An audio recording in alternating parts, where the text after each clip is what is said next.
bit about furnaces. This is our furnace, okay?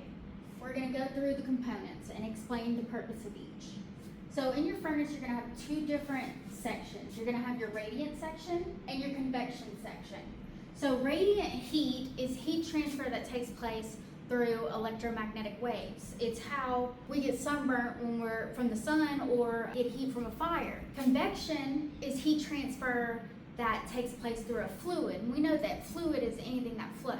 So you have radiant tubes in your radiant section. The process that's in the tubes is gonna get heated through the flame. That's why it's called radiant, right? And your convection section, your flue gas, it's spelled F-L-U-E, not fuel gas, flue gas, which is the smoke from your fire, right? Or the combustion gas, or combusted gas. It's gonna travel up and is gonna be what's used to heat the process that's in your convection tubes and your convection section. In between your convection section, which are these white tubes right here, and your radiant section, which are these red tubes here, you're gonna have your shock bank tubes. Your shock bank tubes, what they do is prevent the radiant heat from getting to the convection tubes, or they protect the convection section from the radiant heat. Your flow entering these tubes, if it's all one stream or crude or whatever it may be, you're gonna want your flow to enter the coldest part of the furnace first, and then it gradually gets hotter to prevent thermal shock. You wouldn't wanna send it to the hottest part of the furnace and let it get colder. That just doesn't make sense, right? So your flow would always enter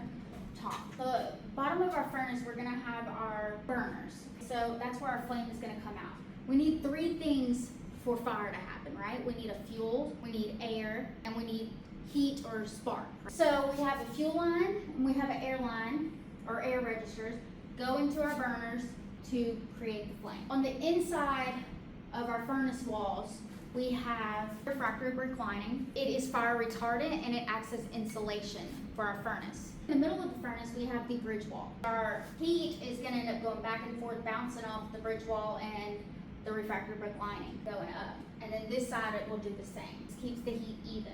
So our smoke is gonna rise, or our flue gas is gonna rise and go up, out the stack. The stack correlated with the chimney at your house. When you have your fireplace going, your flue gas, or your smoke from your fire, is gonna go out and be directed out the chimney. Same concept here, it's gonna be directed out the stack. On our stack, we have a damper, and the damper adjusts to control the flow of our draft. Our fan is gonna help pull the draft to the top out the stack. There are multiple different types, or there's a few different types of drafts, and we're about to go over those next. Okay, so this furnace has no fan, so that's gonna be considered a natural draft furnace. It's gonna come out the stack and use the heat we know heat rises, right, and naturally come out the top of the stack. We still will have a damper in place though. When the fan is at the top, that's gonna be referred to as an induced draft fan. And the fan is at the bottom, that's gonna be considered a forced draft fan, so it's forcing it up, okay? And when there's a fan at the bottom and at the top, that's gonna be considered a balanced draft fan. Okay, so you're gonna have a couple different analyzers measuring composition of certain things on your furnace. Coming from the inside of your furnace box, you're gonna have percent oxygen, your O2. Coming out of your stack, you're gonna have a couple different things. You're gonna have NOx, which is nitrous oxide, and you're gonna have CO, carbon monoxide, and CO2, carbon dioxide. Okay, we're gonna go over this a little more coming up. If the composition for your flame is off, there's some different terminology we use to describe that. So if it's too lean, that means we have too much oxygen or not enough fuel in that fuel to oxygen ratio for your flame. So this happens when your oxygen is 6+%.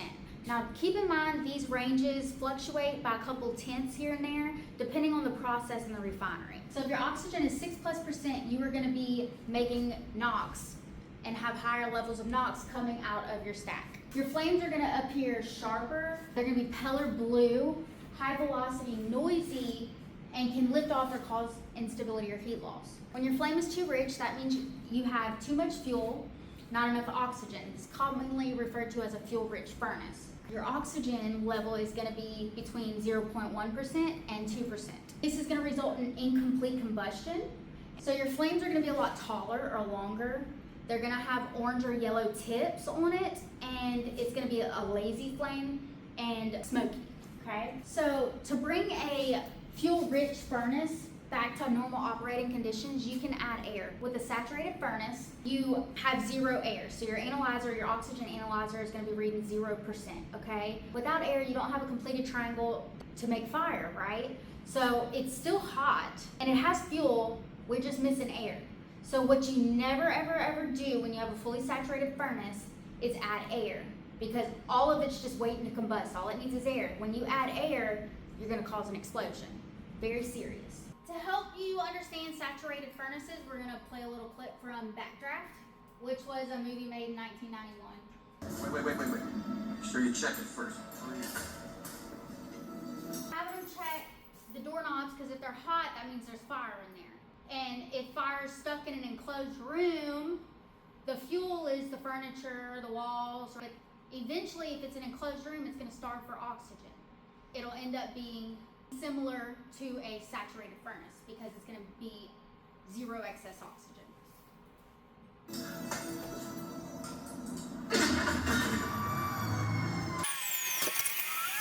Here we go. Now get that mask back on.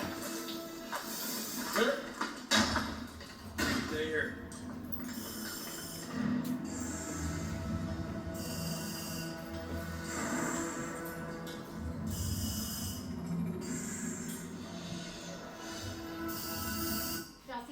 Right there was what we refer to as huffing. It's starving for oxygen, it's breathing, like trying to pull it in. On a furnace, that's gonna sound, you ever make your bed with your flat sheet? It's gonna kind of sound like that.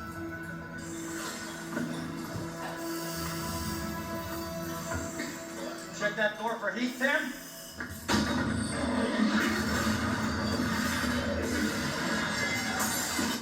What happened was, there was no excess air, the heat was there, the fuel was there. When he opened the door, all that gas that hadn't been combusted is just sitting in there waiting for air, so it caused an explosion. That one was from a movie, this one's from real life.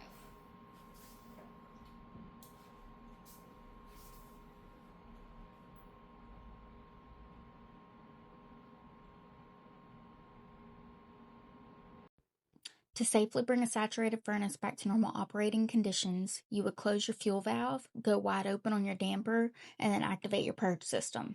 Once the furnace is purged, you can start up the furnace. Okay, so we discussed how we'd have incomplete combustion when it comes to a fuel-rich or a saturated furnace. So anytime you see black smoke coming out of your stack, like here, you know that you have too much fuel in your furnace. So black smoke always represents incomplete combustion. Before you even approach a furnace in the refineries or industry, you're gonna wanna be checking for black smoke, okay? And then once you get up to the furnace, you're gonna be checking your O2 analyzers, your NOx analyzers and your CO and CO2 analyzers. So on the side of the bottom of the furnace, you're gonna have what we call a peephole, okay? Here are some examples of it. There's a lid that goes over it, or a covering that goes over it, and you open it and look. If your furnace is saturated, this is not something you want to do. When making rounds, you normally would go and look to inspect your flame to see how it is, and make sure everything is normal operating conditions. So if you go open this peephole and your furnace is fully saturated, you're going to be adding air to it, and you're going to cause an explosion. That's why it's so important to check your stack for black smoke before you approach, and when you do approach, check those analyzers to verify you're not saturated. Damage or deposits forming on your burners can result in an abnormal flame, or a flame that shoots sideways, or a flame that goes too long. These are some examples of deposits on your burners or damaged burners. Clogged burners or damaged burners can make the flame go sideways or extra long, or shoot in a direction it doesn't normally, which can result in flame impingement. So this is where the flame is actually touching the tubes. We never want this to happen. Impingement can result in a few different things. One of them is tube failure and damage. This is when localized high temperatures lead to overheating and will cause the metal to fatigue, bow, sag, and can eventually rupture the tubes. Here's an example of a ruptured tube. Flame impingement can also result in rapid coking. The extreme heat from the flame causes hydrocarbon cracking inside the tubes. This results in a thick coke buildup, which acts like an insulator and increases the efficiency of heat transfer. The thing is splitting molecules. What you end up with is a mixture of smaller hydrocarbons, hydrogen atoms, and pure carbon. The pure carbon is the coke. So when coke is hot, it looks kind of like asphalt, if you can imagine someone pouring asphalt. But if it cools, it becomes thick and rock hard. So a tool we have to use them is pipe picks. So there's a whole bunch of different designs. This type is most common for decoking. So it has spikes on it, and that is going to be sent through your piping to scrape. And then as it scrapes, there's going to be a tracer pick that comes behind it, and it's going to be sized perfectly for the pipe to where it's catching all of it and pushing it out along with it. We could use steam or some type of high pressure to push this through the process.